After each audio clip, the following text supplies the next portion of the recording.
Salve fratres, welcome back to the jungle of Protestantism. Kali ini kita akan menginkuisisi pembicaraan seorang pendeta, Dr. Henry Ongkowijoyo, tentang kesatuan gereja.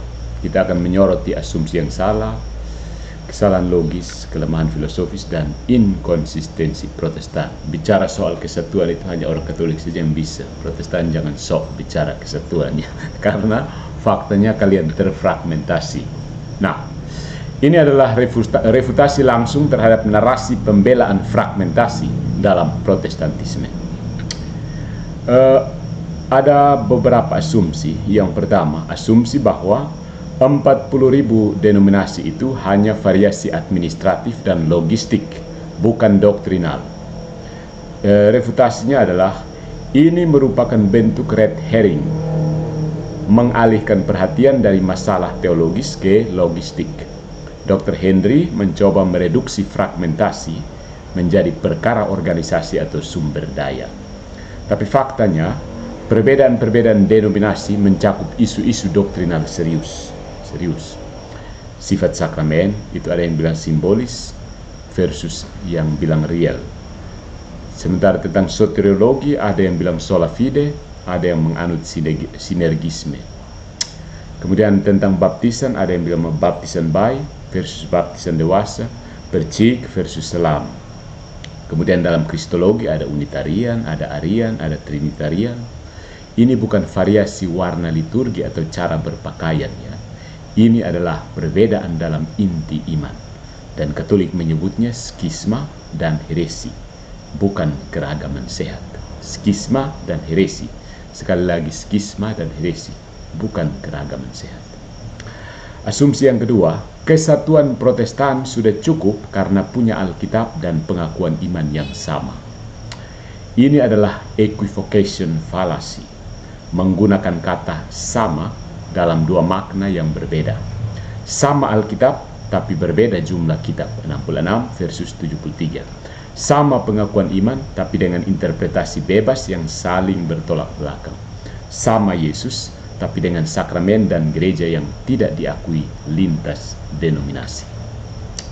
Jadi, Alkitab yang sama melahirkan ribuan tafsir yang saling bertentangan. Maka problemnya bukan di teks, melainkan pada prinsip sola scriptura yang memberi otoritas kepada individu untuk menjadi penafsir terakhir.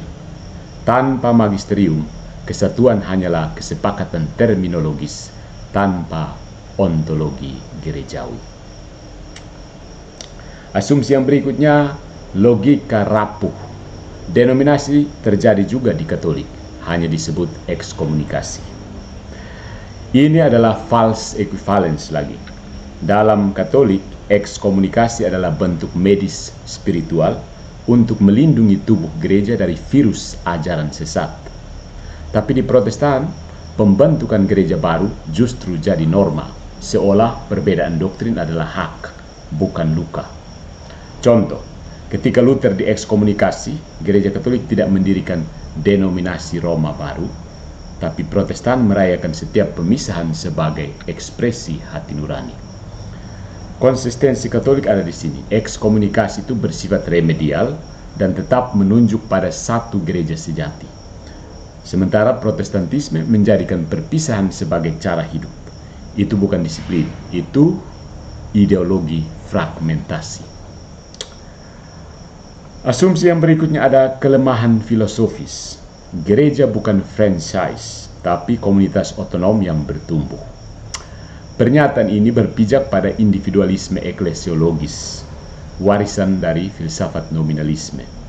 Dalam filsafat realis Katolik yang digagas oleh Aquinas, gereja bukan kumpulan komunitas, tapi satu entitas substansial dan sakramental, yaitu Corpus Christi, tubuh Kristus.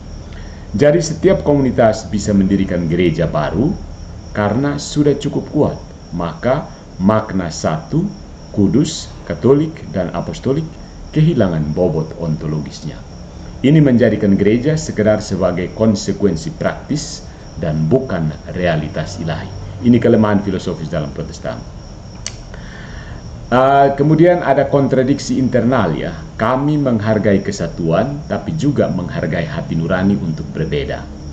Ini adalah bentuk performative contradiction, mengklaim dua nilai yang saling bertolak belakang dalam satu sistem. Anda tidak bisa memuja kesatuan sembari membenarkan pemisahan demi preferensi tafsir. Kalau hati nurani pribadi adalah kriteria tertinggi, maka kesatuan hanya mungkin dengan mengorbankan kebenaran objektif. Jika Anda mempertahankan kebenaran objektif, maka pemisahan seharusnya ditolak. Gereja Katolik memilih kebenaran dalam kesatuan, bukan kesatuan dalam ilusi. Kemudian ada kesalahan retoris ya. Ya, Protestan kalau bicara itu pasti retorikanya halus tapi menyesatkan. Banyak yang mendirikan gereja baru karena alasan mulia, bukan kesombongan. Ini adalah appeal to motive, bukan pembuktian kebenaran, bukan. Bahkan jika motivasi seseorang murni, kebenaran tidak ditentukan oleh niat, melainkan oleh kesesuaian dengan wahyu objektif dan otoritas yang sah. Luther bisa saja berniat baik, ya, tapi jika dia menolak otoritas ilahi gereja dan menciptakan otoritas alternatif, yaitu dirinya sendiri, maka yang ditentang bukan korupsi, tapi struktur Kristus sendiri. Itu salahnya Luther di situ. Kalau Protestan ada yang belum tahu. Kemudian ada ironi logika. Kami satu karena Google menganggap kami satu. Ini yang paling parah. Ini bentuk reduktio ad absurdum yang bahkan tidak disadari oleh pembicara. Jika Google adalah dasar kesatuan gerejawi, maka kita sudah resmi mengganti Credo Nicea dengan algoritma SEO. Katolik percaya pada kesatuan yang ditandai oleh kesatuan iman, kesatuan sakramen, dan kesatuan otoritas apostolik.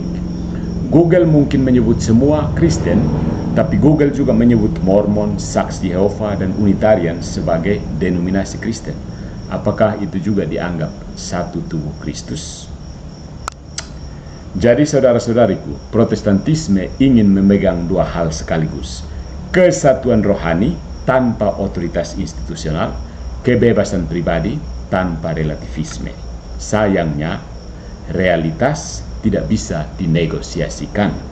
Di luar gereja yang satu, kudus, katolik, dan apostolik, yang berdiri di atas batu karang Petrus, semua bentuk kesatuan hanyalah ilusi. Persis seperti damai antara negara-negara yang tak pernah bersatu secara hukum, hanya karena sepakat menyukai lagu kebangsaan yang sama. Jika Kristus hanya ingin kesatuan statistik, dia tidak perlu membentuk gereja. Cukup Google. Ya. So, kesatuan dalam Protestan itu ilusi. Fragmentasi itu fakta. Follow for more.